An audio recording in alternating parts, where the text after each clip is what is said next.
Voilà, bonjour à toutes et à tous, bienvenue dans ce nouveau podcast des Crazy Druids, le 6e. On va tirer les rois puisqu'on est au mois de janvier, c'est l'heure des galettes, en espérant qu'il n'y ait pas trop de galettes répandues sur le sol de cette salle. Et nous sommes en public, et je demande au public, pour bien confirmer, de bien vouloir applaudir. Voilà. Un public qui est rassemblé ici à Nantes depuis 14 heures, où nous avons eu la joie avec les Crazy Druids de recevoir notre invité en live. Vous l'avez entendu dans notre précédent podcast, il s'agit de Jean-Fred Durati. Bonjour Jean-Fred, rapprochez-vous du numéro. Bonjour à tous. Merci beaucoup d'être avec nous, vous venez de nous donner une magnifique conférence. On a pu aussi échanger un peu avec vous autour de votre expérience, de votre vision, vos aspirations, la créativité. On va peut-être continuer autour de cet enregistrement avec nos autres Crazy Druids. Bien évidemment, il y a aussi Adrien. Bonjour Adrien. Salut tout le monde. Fred Darville qui est avec nous. Salut les Magicos. Gilles Rollini. Bonjour. On a bien failli le perdre d'ailleurs. Et notre ami Sébastien Paris qui est avec nous. Salut tout le monde. On va évoquer avec vous le quiz à Gilou, bien évidemment, nos coups de cœur, nos coups de gueule. On va débattre sur un sujet bien passionnant. Est-ce qu'il suffit d'acheter un tour pour pouvoir le produire en spectacle et se faire rémunérer avec ? On n'est pas tous tout à fait d'accord sur la question. Et puis on aura notre invité, c'était celui qu'on vous avait promis au premier numéro des Crazy Druids. Il s'agit d'Armand Porcel, il est avec nous. On viendra l'interviewer d'ici quelques instants, mais rien ne m'empêche de l'accueillir, et on n'a pas bu, je vous rassure, de l'accueillir. Il s'agit d'Armand. Bonjour Armand. Oui, bonjour tout le monde. Et avec vous, on parlera de l'ouvrage qui est en train de sortir, qui est en précommande, en prévente chez CC Éditions, puisque vous venez de sortir un ouvrage sur les cartes ESP, et on sait combien que les Crazy Druids aiment les cartes ESP, particulièrement notre grand schtroumpf druide Fred Darville. T'aimes les cartes ESP oui. Oui, c'est ça. Puis c'est avec Armand que je les ai découvertes, donc je suis très ému. T'es très ému. Et ben on va. Et il m'a fait le plaisir quand même d'accepter de participer à l'ouvrage. Ah, donc il y a une coédition alors, Fred, tu nous avais caché ça. On est complices. Ouais. Vous êtes complices. En tout cas, nous on est très très heureux de commencer ce nouvel épisode. On a eu une conférence, on vient de terminer cette conférence, les druides. Qu'est-ce que vous en retirez de cette conférence ? Évidemment, il y a Jean-Fred qui est juste à côté de nous. Je vous vois mal dire du mal, mais comment vous l'avez vécu, vous, cette conférence, les druides ? Adrien ? Ouais, moi j'ai trouvé ça plutôt frais, moi qui vois pas mal de conférences depuis 2-3 ans là. Et j'ai trouvé que ça changeait en fait.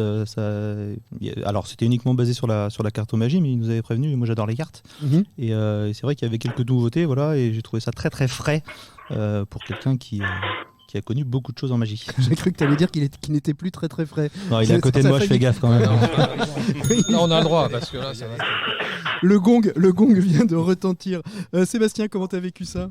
Ah mais moi j'ai adoré, moi je suis un grand fan de Durati, j'ai beaucoup de livres de Durati, et moi ça me fait penser un peu à Tegno des fois, Durati, ces petits principes, ces petites idées là, passer dans des tours, moi j'adore, moi je suis fan. Moi, des fois, c'est pas forcément des tours que je vais refaire, mais c'est que j'ai un plaisir fou à les lire, dans l'ingéniosité et la créativité du truc. Quoi. Mmh. Et toi Gilles ? Alors, moi ce que j'adore chez Fred, c'est quand même la simplicité de ses tours. Quand je dis simplicité, c'est pas péjoratif du tout, bien au contraire.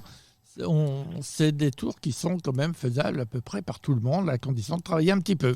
Ouais, et puis ce sont des tours, on a vraiment, tu parlais de simplicité, mais moi c'est aussi ce que j'ai remarqué, il y a aussi une forme de simplicité dans la réalisation. C'est-à-dire il y a quelque chose qui est totalement fluide. On nous embarque dans une mini-histoire pendant 2, 3, 4, 5 minutes, et puis après on passe à un autre univers, et c'est pas donné. Alors j'ai envie de dire, il y a du travail, il y a de l'expérience aussi, mais je trouve que déjà avoir ces bases de propositions de tours pour embarquer des gens dans une histoire pendant 5-6 minutes, c'est des courts-métrages magiques. En tout cas, moi j'ai bien aimé. Et toi Fred ? Eh ben merci, je passe en dernier, j'ai plus rien d'original à dire, ils ont tout dit.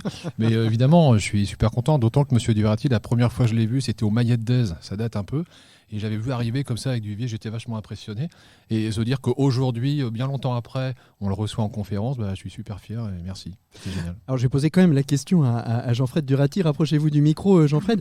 Comment vous avez vécu cette conférence ? Ça faisait longtemps que vous n'aviez pas donné de conférence à des magiciens ? Oui, j'étais un peu tendu parce que beaucoup de tours étaient présentés pour la première fois. Ouais. Je vous le dis maintenant, mais j'étais pas très à l'aise. De toute manière, ne vous inquiétez pas, Jean-Fred, tout magicien qui se respecte dans cette salle ou autour de ce micro, quand il fait un tour de magie face à un autre magicien, de toute manière, perd tous ses moyens. Donc déjà, c'est déjà un énorme... Le fait que ce soit la première fois pour beaucoup des tours que je vous ai présentés ce soir, je les avais présentés devant des amis, mais Bien sûr. J'avais pas encore une maîtrise.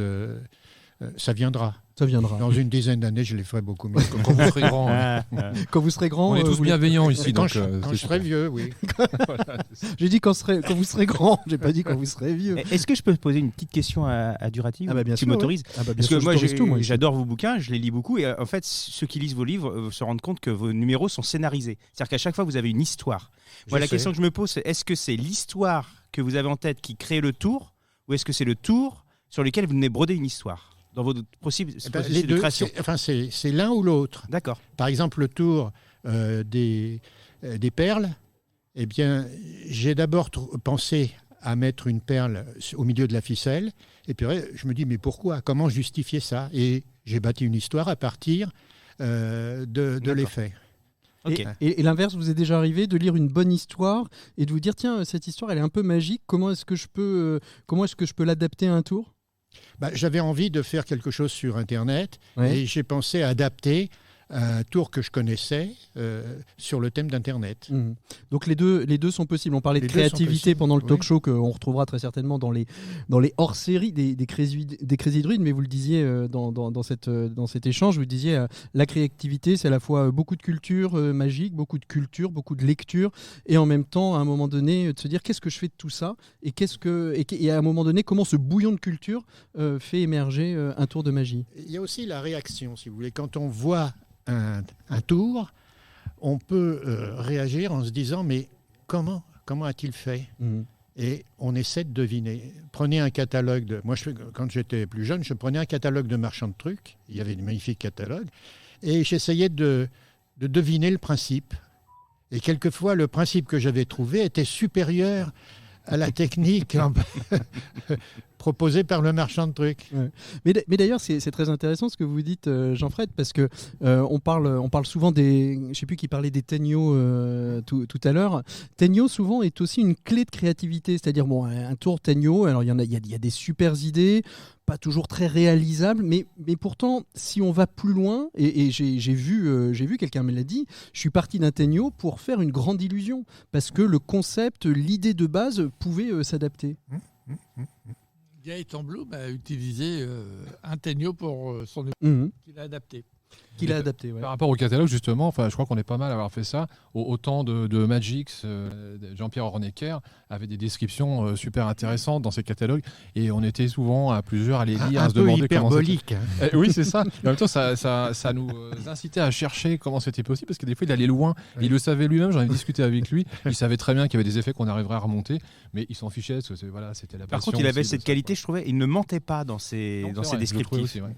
C'est-à-dire que s'il y avait quelque chose qui allait avoir lieu et qui n'était pas clean, il le disait dans le descriptif. Il mentait par Contrairement à qui omission. Par omission. Alors, on va laisser la parole.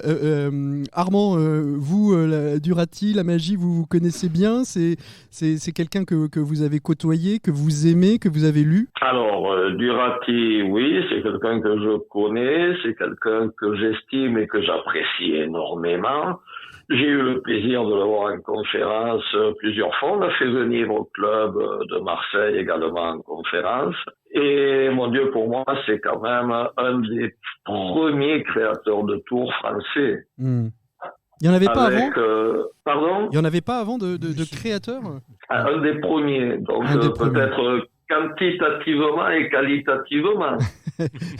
Parce que le tout n'est pas de créer, excusez-moi, j'ai quand même une légère extinction de voix. Le tout n'est pas de créer une quantité de tours, c'est de créer des tours qui soient applicable et faisable en public. Absolument. Oui. Quand je vois sur Internet les quantités de tours qui sont démontrées, où il faut un angle de caméra, je veux dire, dès qu'on bouge de 10 cm à droite ou à gauche, il n'y a plus d'effet magique. C'est pas de la magie. La magie doit s'appliquer au public, faire rêver un public et être créé pour le public. Oui, tout à fait. Tout à fait. Pas pour un œil de caméra. Pas pour un œil de caméra. On va continuer avec vous justement, Armand Porcel. Vous sortez un livre de cartes ESP chez CC Éditions. On a vu que Jean-Fred était aussi son propre éditeur à un moment donné de sa vie. Vous éditez chez CC Éditions. Les cartes ESP, parlez-nous un petit peu de ces cartes ESP. Comment est-ce que les magiciens, à un moment donné, se les sont-ils apprivoisés, sachant qu'au départ, si je ne m'abuse, les cartes ESP étaient liées plutôt à la psychologie, à la psychiatrie, à la parapsychologie. Alors, j'ai pas une culture de la carte ESP, donc vous allez très certainement m'en dire un peu plus, Armand. Je vous dirais déjà que si vous lisez mon livre, vous aurez toute l'explication sur l'histoire des cartes ESP. Ça, c'est une bonne chose. Sinon, pour ceux qui ne prendront pas le livre, oui, quand même, j'ai fait ça toute ma vie. Mais les cartes ESP, moi je les ai découvertes dans fin des années 70, très bizarrement en Espagne. Et je me suis rendu compte qu'en France, dans ces années-là, carte ESP c'était inconnu. Les gens voyaient pas trop de quoi il s'agissait. En plus, fin des années 70, le mentalisme, c'était la branche de la magie qui était réservée aux fainéants. On a du mal à le concevoir maintenant. Je pense que Jean-Fred sera d'accord avec moi. Dans les années 70, si tu faisais du mentalisme, c'est que t'étais pas bon pour faire autre chose. C'était la magie du paresseux, du fainéant. Ou du vieillard. Oui, c'est vrai.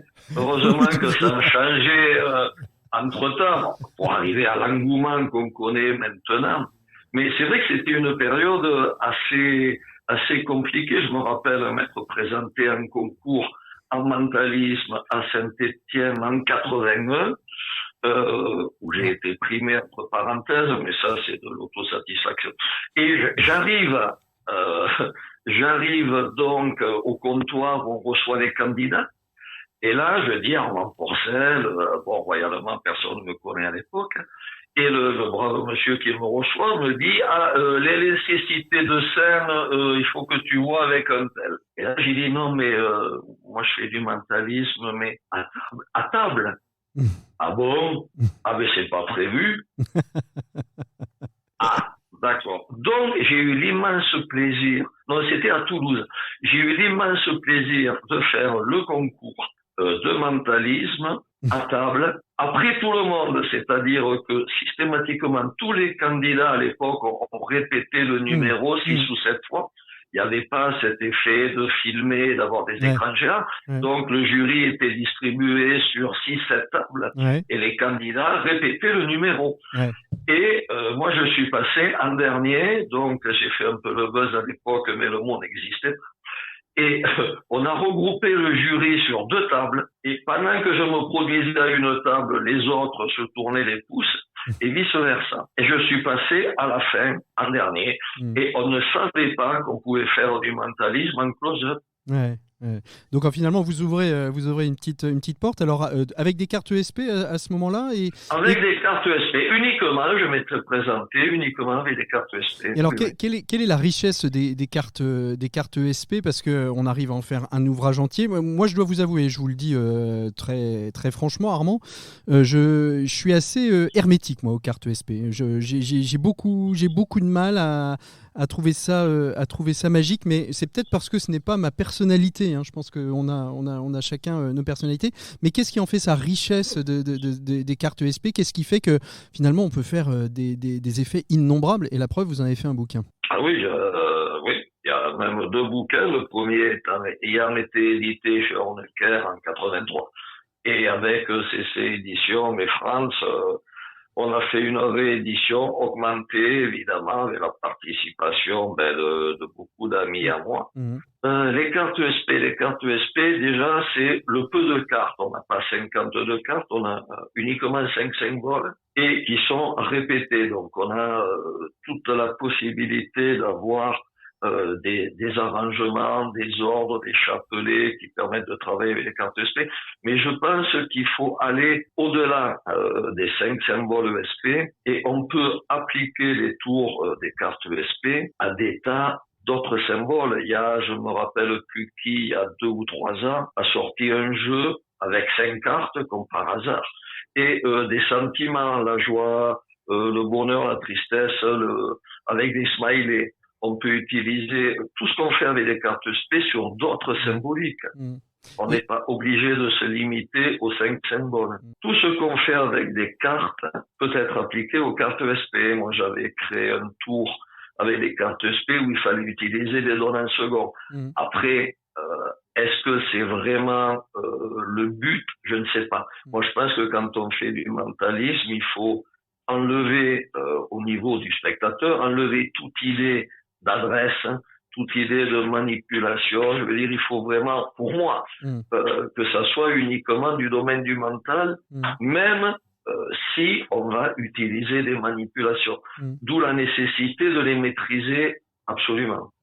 Fred, peut-être allez-y, pardon. Vas-y, Armand, j'allais dire une donne en second se maîtrise peut-être plus difficilement que le simple fait de boucler une carte ou de faire une levée double.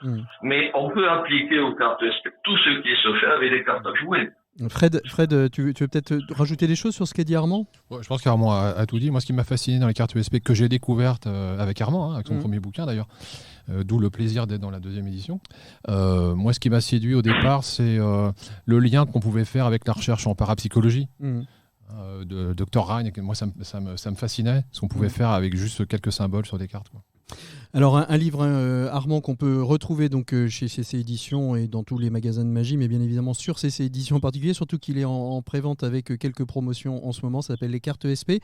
Ça coûte quand même la modeste somme de 65 €, les cartes ESP d'Armand Porcel, mais ça vaut très certainement largement le coup et je vais certainement me le procurer. Quand on aime, on ne compte pas. Oui, c'est ça. On compte que ses cartes et son chapelet.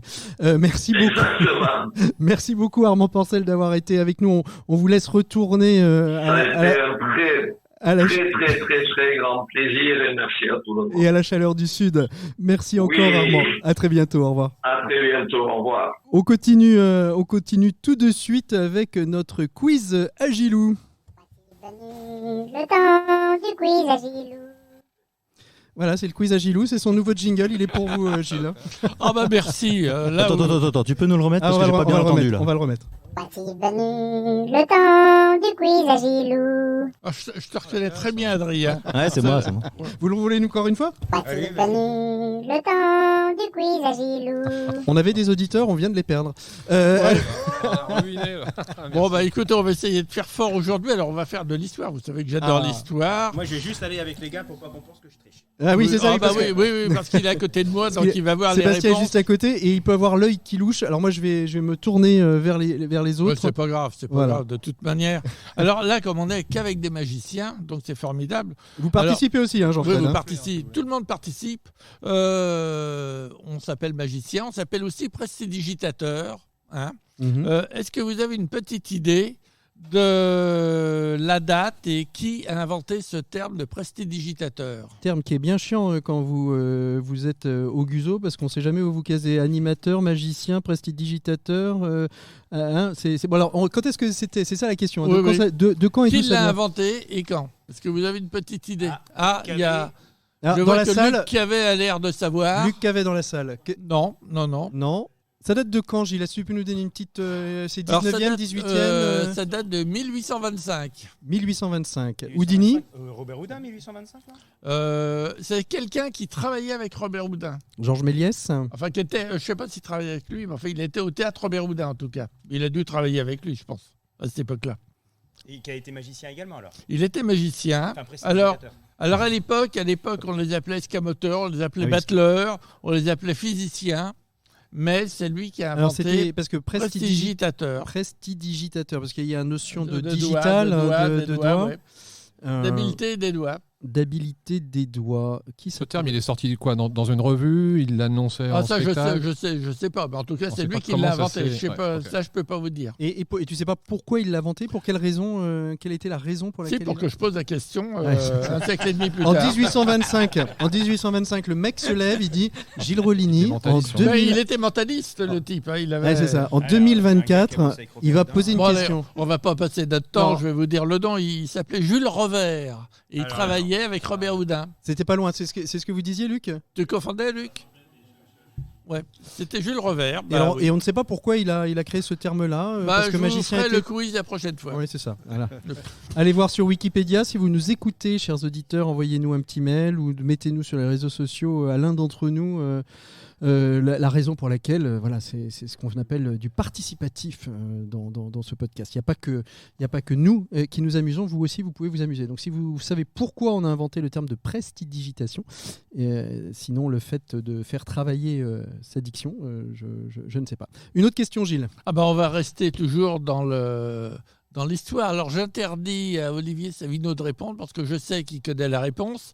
Vous savez que quand on est sur scène, on adore une chose, c'est qu'on nous applaudisse et qu'on nous dise bravo. C'est ça. Mais on n'a pas toujours fait ça. À une certaine époque, au Moyen-Âge, on faisait autre chose. Est-ce que vous savez ce qu'on faisait pour dire bravo et, Taper les pieds.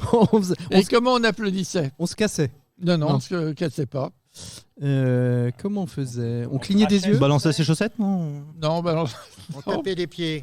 non, on ne tapait pas des pieds. On crachait. C'était pas avec les pieds déjà. Cracher n'importe quoi, Sébastien Paris. Je sais pas, je tente. Allez, oui, bah, vous dites ce que vous pouvez. Alors, à la place de bravo, je vous le dis, Oh bah oui. Alors, c'était un mot, même c'était un pour- mot différent. C'était c'était un mot différent. Ah, c'était un mot. Je croyais que c'était un. Moi, je croyais que c'était. Encore. Ah bah, non, encore. ça, c'est les applaudissements. Mais pour bravo, quand il dit, au lieu de dire bravo, Il y a Savino qui est en train de. Olivier qui est en train de ouais, souffler là, il y dans en la a salle. il y en a qui trichent dans la salle. Ouais, viens nous le On a dire, dit Olivier, qu'il a le c'est droit quoi de alors? souffler, hein. Bah, dis-le, Ouais, c'est quoi Olivier. Tu sais. Ouais. Il sait plus. Bon, Alors, allez, je on vous le disait dis. quoi? Ah bah, on disait Noël, Noël, Noël. Ah bah oui, bien sûr. C'était. Et alors, à la place des applaudissements, Ouais. À la place des applaudissements, alors là, j'en sais rien du tout. Je sais pas, des coups d'éventail. non, Comme d'hab, on a l'air ouais. inculte. Ouais. C'était avec un objet ou pas? On jetait des non, fleurs. c'était pas avec un objet. Non, non. Allez, je vous le dis. Ah bah Allez. oui, oui. Eh ben, on claquait des doigts. Ah ouais. Ne sens-tu pas Oh. claquer tes Ouais, ouais. doigts, claquer On devrait faire tes ça, c'est doigts. sympa. On était cool avant l'heure, tu vois. C'était.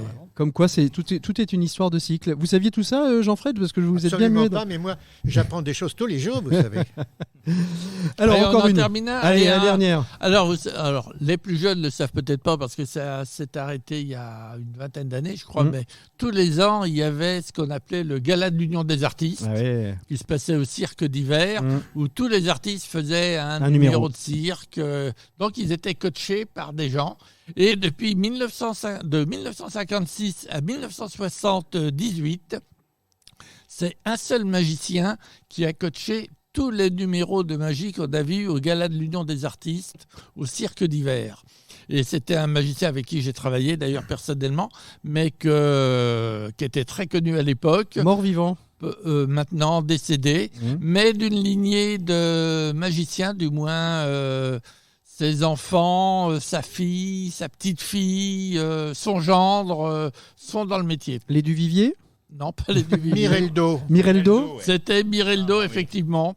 Alors, et qui sont les héritiers de Mireldo? Vas-y. Ah bah il y a la fille de Mireldo qui travaillait avec lui et je travaillais avec eux, c'est Viviane Mireldo qui s'est mariée avec Marc Métral, Avec un des Marc Métral. meilleurs ventriloques Pour pas dire le du- meilleur. International. Ouais, international. Et puis il y a maintenant la Sa fille petite de fille. Viviane Ouais. qui s'appelle Marine, Marine, ouais, absolument, qui Marine est Métral. également, qui avait eu un prix d'ailleurs, un championnat de France. Ouais, je crois. Du moins elle s'est présentée, je sais plus Elle si s'est elle avait eu un présentée, je prix, crois mais- qu'elle l'a pas eu sur les premières Oui, présentations, mais elle s'est présentée plusieurs fois, elle s'est présentée oui, plusieurs qui- fois, elle a eu qui- des prix. et qui a des prix. Et puis je crois le frère est plutôt dans le cinéma et le théâtre. Alors je le crois. frère est dans le théâtre puisqu'il a joué dans la pièce de théâtre de Michalik. Comme par magie. Non, le temps des magiciens, le secret des la première pièce. Non, c'est pas le secret des Qui reprenait un petit peu l'idée de Méliès Méliès et de Robert Houdin. et de Robert Houdin. Je ne sais plus le nom du. Bon, de en la tout pièce cas- de théâtre. Le cercle des illusionnistes. Le cercle ouais, des c'est ça. illusionnistes. En tout cas, merci beaucoup. Et il y a une autre fille qui est dans la finance qui n'a strictement rien à voir. Ouais, elle joue avec la magie des chiffres, elle. On peut pas s'en passer. Hein. Moi, je vous propose de le réécouter. Voici venu le temps du quiz à Gilou. Là, t'essayes de bracheter, là, quelque part. J'ai Ça, l'impression ça a été que- fait il y a 2-3 jours Ah, ouais, par mes soins. T'as vu, j'y ai mis Ouais. tout mon cœur, tout mon amour pour Ouais. toi. Vous voyez, après on dit c'est difficile de faire des jingles. Non, c'est pas difficile et c'est libre de droit en plus. Hein. Allez, moi je propose qu'on fasse Pas une page encore. de pub parce que Fred Darville, il a de la pub. Alors j'ai pas de jingle pub, mais on en aura un la prochaine On fois. en fera un. Bah oui, je me suis dit, tiens, ce serait sympa de relier les Ah, annonces des tup. copains. Super. Ça, Super. ça, c'était la pub de France. Alors 2, on a il y Greg longtemps. Magie 93. Bon, il est un peu vénère. Hein. Il cherche la notice pour les Kinetic Mental Dice de Marc-Antoine. Elle n'a pas été fournie par la boutique de magie AliExpress. Hein, donc un petit effort de leur part serait le bienvenu quand même. On apprécierait. Alors urgent, on a Maggie Magie. Sympa, hein, Maggie Magie, ça Ouais. sonne bien. Comme quoi il y a des femmes quand même en magie. Donc Maggie Magie cherche 5 effets killer faciles à faire et pas cher. Pour spectacle de mariage demain. Autant dire que c'est très très urgent. Hein. D'autant que le podcast, il va pas être mis en ligne demain. Donc Et c'est gratuit, très, très et urgent. gratuit. Et en plus, non pas cher quand même. Et puis pour terminer, Bernard the Wizard. Alors pour les non-anglophones, Wizard ça veut dire enchanteur. Ouais. Donc Bernard the Wizard, c'est plutôt pas mal. Alors Bernard the Wizard, il cherche un faux pouce ou un faux doigt hypoallergénique. Donc très important, hein. Donc je répète, hypoallergénique pour disparition de foulard en club nudiste. Voilà, c'était les annonces du jour. Si vous avez des annonces à faire passer, n'hésitez pas à nous contacter. Vous avez l'adresse de Fred Darville, vous lui envoyez toutes les annonces et toutes les réponses. En tout cas, merci beaucoup Fred. On va continuer avec notre débat de cette semaine parce que on a des créateurs autour de la table. J'allais dire, commencer à poser la question suivante. Est-ce que c'est parce que Jean-Fred, on a acheté vos livres qu'on a le droit de les faire en public parce que c'est vous qui les avez créés et comme vous avez vendu le livre, finalement maintenant tout ça c'est libre de droit. C'est tout à fait ma position. Dès l'instant où on achète un livre, enfin mes livres en tout cas, on a tout à fait le droit d'utiliser les tours qui sont expliqués dans le livre. Alors, je crois qu'autour de la table, on n'est pas Et tout le monde tous n'est pas de cet avis. Tout le monde hein. n'est pas de cet avis. Vous avez même des marchands de trucs qui vendent des tours en disant que Rapprochez-vous du micro, Jean-Fred. oui, les marchands de trucs vendent des tours, certains, hein, en interdisant de les présenter à la télévision, par exemple. Oui, Alors, et même sur scène. Et même je sur me scène. souviens, je ne sais plus s'ils le font maintenant, mais un marchand de trucs très très connu qui habite à Paris interdisait, c'était marqué dans ses brochures, que c'était pour nous entraîner, mais en aucun cas pour le faire en public. Alors c'est quoi finalement là, parce que là j'entends ce que vous dites, Jean-Fred, c'est quoi la jurisprudence? Est-ce qu'aujourd'hui on n'a peut-être pas des juristes autour de la table, mais Sébastien, toi tu fais beaucoup de spectacles en public. Vas-y. Je crois qu'il faudra appeler un jour Guillaume Julia, qui Ouais. est juriste Ouais, c'est possible. et qui champion saura de après nous en France, dire. et qui Les droits était d'auteur, champion de notamment. France, Ouais. qui avait fait tout un article sur les droits d'auteur et qui Vous avez continue. un cas bien connu, c'est celui du flying de Copperfield, qui a été copié par un magicien français Mhm. et qui a donné lieu à un procès. Mhm. Il y avait eu ça, il y avait aussi le flying du piano qui avait Oui, opposé Dominique Webb et, Dominique Webb. et Dan Hilary. et Dan Hilary, ouais. Et qui aujourd'hui d'ailleurs est rentré dans les cas de jurisprudence dans tout ce qui touche la question Et des il y a des droits d'auteur. l'intercessor aussi. Ah bah l'intercessor. Mais là l'intercessor, je pense qu'on peut en écrire une encyclopédie. Moi j'aurais toujours aimé faire exactement le même podcast, mais en les mettant vraiment à l'autre bout de la table, mais en ayant Sylvain d'un côté et Gaëtan de l'autre. Mais le meilleur intercesseur, on l'a vu à la conf là il y a 2 minutes. Oui c'est ça. C'est Franchement, un petit bout de scotch, un petit bout de scotch derrière Pourquoi la se carte. casser la tête. Moi, je cherche toujours Exactement. des solutions faciles. hein. Mais carrément. C'est pour ça qu'on aime ce que fait Durati. Durati d'ailleurs. Alors justement, comment tu fais toi Sébastien parce que tous les tours que tu fais, tous les spectacles, tu vas demander les droits, que tu es un peu comme Durati, tu penses qu'à partir du moment où tu as acheté quelque chose, si tu- Alors, Par exemple, moi j'ai un spectacle où il y a une translupub qui est transformée en saloon. J'ai cherché comment payer les droits au créateur. Je suis remonté jusqu'à Gaëtan Bloom qui m'a dit laisse tomber, ça sert à rien, tout le monde l'utilise, donc trouver à qui payer les droits, t'y arriveras pas. Et après, en ayant discuté, c'est une discussion que j'ai eue avec Gaëtan Bloom justement, la meilleure protection que tu peux faire de ton spectacle, de tes tours, c'est ta mise en scène. C'est vraiment ton univers, ton spectacle. Et les gens, ils auront beau copier ton effet, il n'arrivera pas au même niveau, puisqu'en fait, c'est un ensemble, c'est un tout. Et donc, la meilleure défense, le meilleur copyright, c'est vraiment un spectacle bien écrit, bien mis en scène et qui fait un tout, en fait. Qui fait un pack. Et toi, Fred, alors qu'est-ce que tu en penses? Parce que toi, j'ai envie de dire, tu es un vrai créateur. Je peux dire que les autres ne le sont pas, hein, mais toi, une grosse partie de ton activité, c'est la créativité. Donc, la créativité, c'est ta rémunération. Qu'est-ce que tu considères, toi, en tant que créateur? Faut à minima te demander l'autorisation de l'exploitation. Comment tu te positionnes, toi, là-dessus? Je pense qu'il n'y a pas d'avis définitif, que ça dépend des auteurs. Moi, ça ne me choque pas qu'un auteur décide que pour une création en particulier, il est à l'aise avec le fait que les amateurs le présentent, et pas forcément pour les professionnels qui vont faire de l'argent avec ça. Cela dit, il faut que le message soit clair. Dès lors que le message est clair dès le départ, où l'auteur se positionne, que l'éditeur se positionne, à ce moment-là, à chacun de décider ce qu'il fait ou pas. Est-ce qu'il respecte ou pas la demande qui est faite? Parce que, est-ce qu'en droit, ce serait argumentable? Je ne sais pas. Après, il y a une question d'éthique personnelle. Moi, si je vois qu'un effet, un auteur me dit « bah non, je ne suis pas d'accord que tu le présentes professionnellement », je ne vais pas le faire. D'autres vont s'affranchir de cet interdit, à chacun de voir. Moi, pour l'instant, je l'ai fait une fois où j'avais proposé, parce que j'avais repris un système qui se fait dans une association de jeux de rôle grandeur nature, auquel je contribue, et on avait fait des licences pour certains types de jeux, et on proposait des licences à d'autres associations. J'ai tenté ça sur un effet pour mon agence Synapse. Pourquoi pas, j'ai pas renouvelé l'expérience.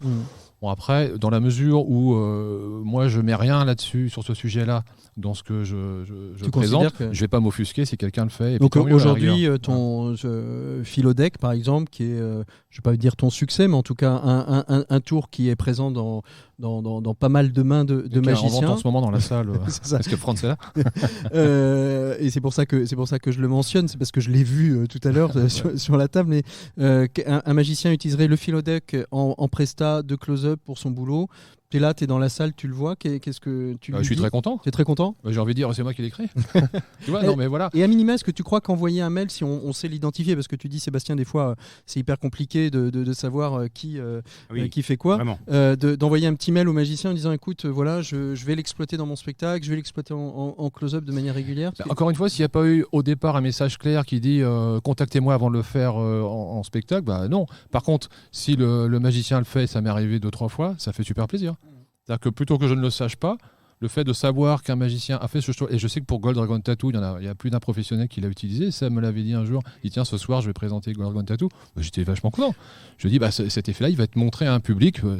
Qu'est-ce qu'un auteur peut attendre de mieux que ça, quoi. Gilles? Oui, il y a l'exemple de Jimmy Depp qui a écrit à Copperfield pour avoir l'autorisation pour une de ses illusions, et tout le monde lui avait dit écoute, Copperfield de toute manière il va t'envoyer balader, etc. Et Copperfield a été tellement touché que notre magicien dans orange le monde lui demande l'autorisation, qu'il lui a donné l'autorisation. Alors, je crois qu'il y a une petite restriction, je ne sais plus laquelle, mais il lui a donné l'autorisation, et donc il est légalement autorisé à utiliser une création de Copperfield. Il peut le faire partout dans le monde, sauf dans les pays anglophones, hispanophones. Asiatiques. Je pense qu'il ne faut pas confondre aussi l'utilisation sans accord et le plagiat.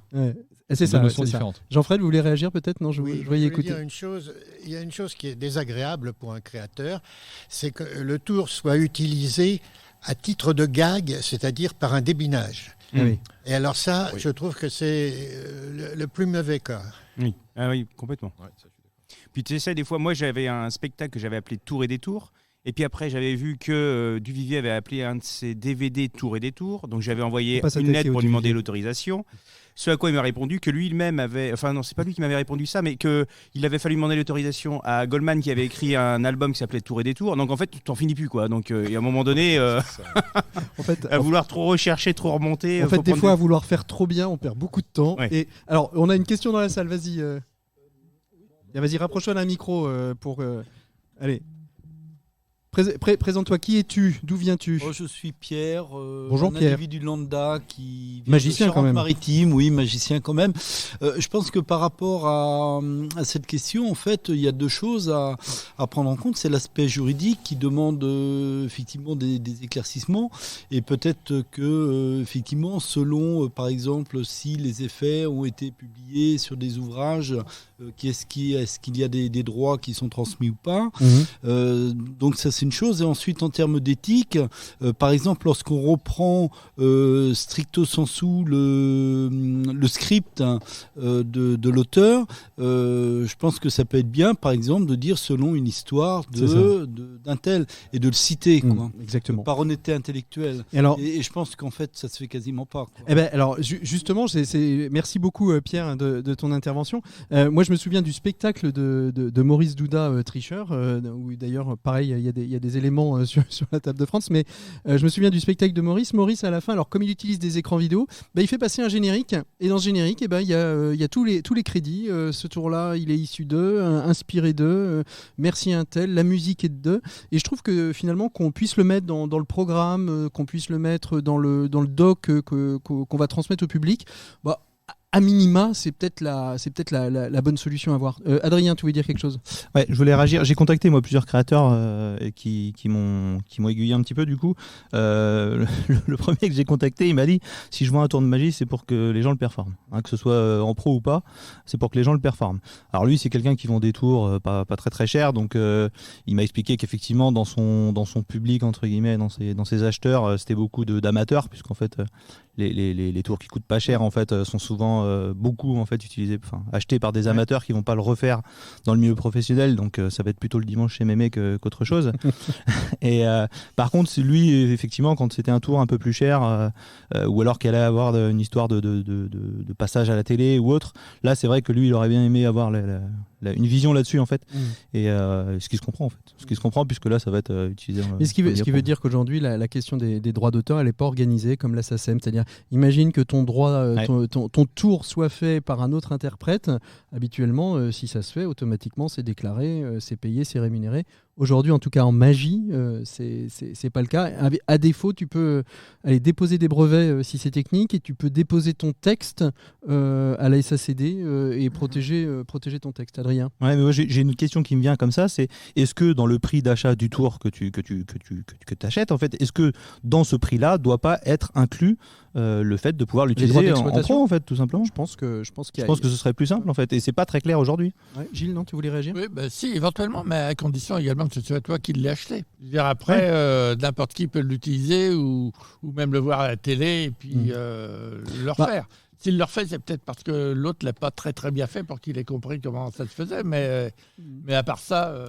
Mais c'est pas toujours très, très facile. C'est vrai que c'est un sujet qui est assez complexe. Il y a aussi un problème. Moi, je m'interroge toujours quand même quand on dit j'ai la paternité d'une routine.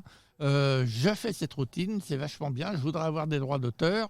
Je trouve qu'ils oublient aussi quand même très souvent de dire oui, mais j'ai fait un comptage Hemsley, donc j'ai piqué le comptage Hemsley à M. Hemsley. À qui on doit les droits d'auteur? À Hemsley, il est mort. Ou à ses ayants droit. Enfin, je veux dire qu'il y a une limite où quelle est vraiment la paternité d'une routine. Il ne suffit pas non plus de remplacer une carte lambda par le dessin d'un petit chien et de faire le même tour en disant j'ai inventé une routine. Moi, pour terminer, pour ma part, ce qui me dérange le plus, c'est pas qu'un tour soit copié, c'est qu'une mise en scène soit copiée. Moi, il y a un magicien français qui aujourd'hui a beaucoup de talent et tant mieux pour lui, il cartonne. Pour le dire, Éric Antoine, quand il a commencé, quand j'ai vu les premiers tours qu'il a fait à la télé, qui étaient des copier-coller de magiciens américains, mais au mot près. Mais il s'est défendu. Il s'est défendu là, je suis d'accord. Il a dit j'ai acheté les droits, je les ai pas achetés cher, je reconnais, parce qu'il pensait pas que ça marcherait en France. Il a fait un énorme succès là-dessus. Donc quelque part, il a acheté les droits après avoir été critiqué d'avoir copié. Mais avec des pénalités ou pas? Eh ben voilà, Eric, si vous nous écoutez, on est fâchés en fait. Ça c'est plus choquant à mes yeux. C'est plus choquant. Mais depuis, il s'est rattrapé. Il a énormément de talent, mais c'est plus choquant. Après, le sujet est pas clos parce que quand tu achètes une partition ou un CD, ça donne pas pour autant le droit de présenter le morceau en concert. Mais tu fais une déclaration. Tu fais une déclaration Ouais, mais SACEM. du coup, il y a les droits d'auteur qui sont. Ah bah bien sûr. C'est mais pour ça que c'est- je dis le sujet n'est pas clos, quoi. Et sur la question des droits d'auteur, moi je posais la question des fois à certains magiciens, pourquoi vous allez faire des concours d'aucuns répondent, parce que j'ai une nouveauté, je la présente en concours et je peux acter de la paternité. Si un journaliste, inviter un journaliste sur une nouveauté, permet d'acter la paternité, parce que des fois on vient vous... Bah, il n'y a pas que ce moyen-là pour acter une paternité. Hein. Il y a les enveloppes solo, il Ouais, y a, t'as il y a les plein enveloppes d'autres... solo, t'as tout un tas de trucs. Mais le plus simple, c'est d'être en public, de dire j'ai créé ça. L'enveloppe solo ne Vous savez qu'il y a ne un problème détermine pas. également sur la musique. Ah oui. On ne peut pas prendre n'importe quelle musique et la coller Alors- sur un numéro. Alors ça, Maintenant, on en a discuté avec Peter justement. Alors que pour les jingles, on fait ce qu'on veut. C'est ça, hein, le quiz à Gilou. Moi, attendez, on va, Surtout quand ils sont mauvais. ah ouais, on va le réécouter. Voici venu le temps du quiz à Gilou. Il est top ce quiz. Bon, On en peut plus de ce jingle. non, mais je suis tout à fait, Jean-Fred, je suis tout à fait d'accord avec vous. C'était la vraie question qu'on s'est posée dans un podcast précédent. Il faut On a- demander l'autorisation. Il faut demander l'autorisation, mais alors c'est l'autorisation pour l'exploiter. C'est complexe. Et en fait, la réponse de Peter à la fin, c'est de dire il faut que vous montriez que vous avez fait la démarche.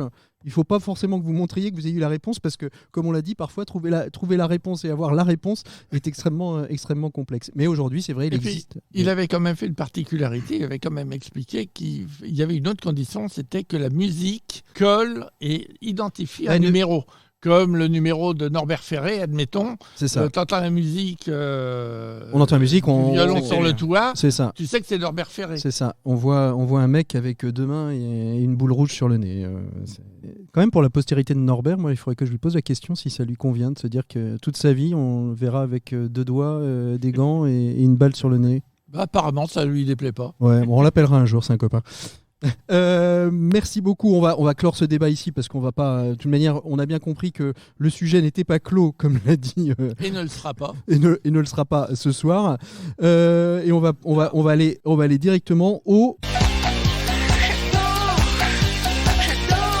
Ou alors au coup de cœur et au coup de gueule de cette semaine, enfin de ce mois-ci surtout. Et T'as travaillé cette semaine. Hein. qui veut Moi, j'ai un coup de commencer? cœur, c'est Eric Antoine, son premier spectacle. Ouais, de fait. Moi, je l'ai pas vu, mais ça devait être très très bien. Moi non plus. Fayot. Coup de cœur, coup de gueule. Qu'est-ce que vous avez vu? Coup de cœur. Coup de cœur, vas-y. La Michalik. conférence de Durati à Nantes. Ah ouais, ça c'était extraordinaire, mais ça restera dans Fayot. les. Fayot. Ouais, j'y ai Non, jamais vrai. Jean-Fred Durati, vous avez vu un coup de cœur, un coup de gueule cette semaine dans le monde magique? Il y a des choses que vous avez vu passer et qui vous ont soit ébloui, soit agacé? J'ai vu une vidéo qui m'a bien plu. Rapprochez-vous du micro. Oui, j'ai vu une vidéo que j'ai bien aimée d'un magicien espagnol. Ouais, j'ai trouvé Ils ça sont pas forts, mal. les Espagnols. Mais je me souviens plus de son nom, mais c'était très bien. On parlait de mode dans le talk show. Les Espagnols sont à la mode en ce moment. Ouais. Ouais. Mais ils font Il y a pas que Nadal, hein. Hein? Il y en a de pas que très, Rafa très Nadal. bons. Hein. Ouais, il n'y a pas que Nadal, il y a aussi, on a aussi plein d'autres avec à leur tête Juan Tamaris et Danita Ortiz, mais il y en a plein d'autres que j'adore aussi. Coup de cœur, coup de gueule, Gilles? Bah écoute, nous on a quand même tellement travaillé là qu'on n'a pas eu le temps de regarder C'est ça. beaucoup de trucs. Alors honnêtement, j'ai pas de coup de cœur, coup de gueule. Par contre, j'attends avec impatience d'assister au spectacle de Souchet Vive la magie. Ah oui. Parce qu'on m'en a dit un très grand bien. Et puis bon, François Dormag, on le connaît en Et tant puis, que il y a présentateur à de metteur en Et puis je scène. crois que c'est la première fois qu'ils nous font un spectacle unifié, c'est-à-dire un vrai show, quoi. Oui, Jusque-là, bah, c'était des l'année collages de dernière, numéros il bout avait à bout. déjà essayé un Ouais. petit peu, mais c'est un galop d'essai. Là, j'attends avec impatience de voir ce que ça va donner. Eh ben, rendez-vous en tout cas dans toute la France pour nos amis de Vive la Magie. Et puis à Nantes au mois de février, je crois. Ils ont commencé à Rennes cette semaine, puisque leur nouveau gala commence toujours au mois de janvier et se termine en général entre août et septembre. Coup de cœur, coup de gueule du côté de Fred Darville? On sent que les fêtes sont passées. Pas et vraiment que- un coup de gueule, mais une inquiétude un peu sur le prix de certains spectacles. Ah, je crois J'ai qu'il allait parler remarqué- des ouvrages et des livres. Non, il y a quelques spectacles qui viennent sur Nantes notamment et qui sont à des tarifs. Alors la Cité des Congrès, d'accord, mais la Cité des Congrès c'est très grand, donc quand tu es au fond, tu vois rien. Tu vois un Ah oui, ça, tout je suis petit bien mec qui d'accord. s'agite sur la scène, tu vois rien. Et donc, tu as un tarif annoncé dès 49 €. Dès 49 €, c'est quand même 49 €. Mais tout en haut. Donc, il y a des tas de gens qui ne vont pas pouvoir y aller. Donc, ça m'inquiète un petit peu ce fait de ces spectacles où le prix de base est déjà inaccessible pour pas mal de gens. Tu y vas en famille, je te laisse calculer. Dès 49 € pour être tout au fond de la salle et pas voir grand-chose, voire derrière un pilier, comme c'est le cas des fois à la Cité des Congrès. À 4, tu fais le calcul. Donc, bon, voilà, je ne dis pas qu'il y a certainement de très bonnes raisons pour ceux qui décident de ces tarifs-là, mais je suis un peu inquiet quand même. Moi, je suis allé voir Victor Vincent à la Cité des Congrès, deuxième balcon de côté. Bon, autant dire que j'ai pas kiffé ma race, comme dirait l'ami Eric Antoine. J'ai pas du tout kiffé ma race. Alors pas parce que le spectacle est mauvais, hein, mais parce que du mentalisme dans une salle de 2000 places où on est loin, bah moi je suis désolé, je rentre pas dans l'histoire. Enfin, je sais pas pour vous. Alors c'est vrai, il faut aller un peu à Paris, ou alors il faut regarder ce qui se fait aussi autour de nous, dans des petites salles où parfois il y a vraiment des choses très très sympas à aller voir. Il y a un peu de magie sur Nantes, mais si vous êtes parisien, vous avez plein de choses qui se font dans des petits théâtres et il faut y aller, quoi. Gilles. Alors, je vais en profiter pour faire de la pub. À Paris, il y a les Lundis de la Magie qui passent régulièrement, et en plus, ils fêtent leurs 14 ans. 14 ans, oui, 14 ans. 14 ans lundi prochain. Et c'est où ? C'est au théâtre du Marais. Oui, c'est au théâtre du Marais. J'aurai la chance de partager le plateau avec des copains que je n'ai pas vus depuis 3 ans, depuis que j'ai quitté Paris. Donc en plus, je suis vachement content. Mais ils des larmes. Leurs 14 ans et leur 200e. Donc c'est quand même un spectacle qui a marché déjà depuis 200 numéros. Ça prouve quand même que c'est quelque chose de solide. Donc les Parisiens, n'hésitez pas à y aller. Et puis les provinciaux, si vous allez à Paris, n'hésitez pas à y aller également. Surtout les provinciaux, regardez autour de vous, soyez curieux. Je suis sûr qu'il y a plein de choses qui se passent autour de vous. Et si vous êtes magicien, faites des spectacles de magie. Je suis sûr que vous trouverez des salles comme nous pour cette conférence et cette journée passée avec Jean Durati. Alors, ouais, vas-y. Alors, c'est pas un coup de gueule, c'est une interrogation qui pourrait être sujet d'un prochain podcast, même pourquoi pas avec Serge Audin au téléphone. Moi, je m'interroge beaucoup sur les choix à chaque fois de la FFAP des villes choisies pour les congrès, qui sont des villes extrêmement chères. C'est comme pour les JO, par exemple, le prochain congrès, je me suis renseigné sur les hébergements, mais c'est hors de prix. Je sais plus le nom de la ville là, mais c'est la ville. Le Touquet. Le Touquet, je n'ai rien trouvé à moins de 600 € pour dormir, quoi. En fait, il y a des adresses. Il y a souvent deux raisons de choix. La première, il y a forcément des raisons. Oui, c'est la taille du centre des congrès, c'est à pouvoir héberger accueillir entre 800 et 1000 personnes. Donc toutes les villes n'ont pas forcément des structures de ce type-là. Qu'il y ait suffisamment d'hébergement. Donc il faut que souvent c'est des lieux touristiques. Donc il faut qu'il y ait suffisamment d'hébergement pour pouvoir accueillir 600 ou 800 personnes.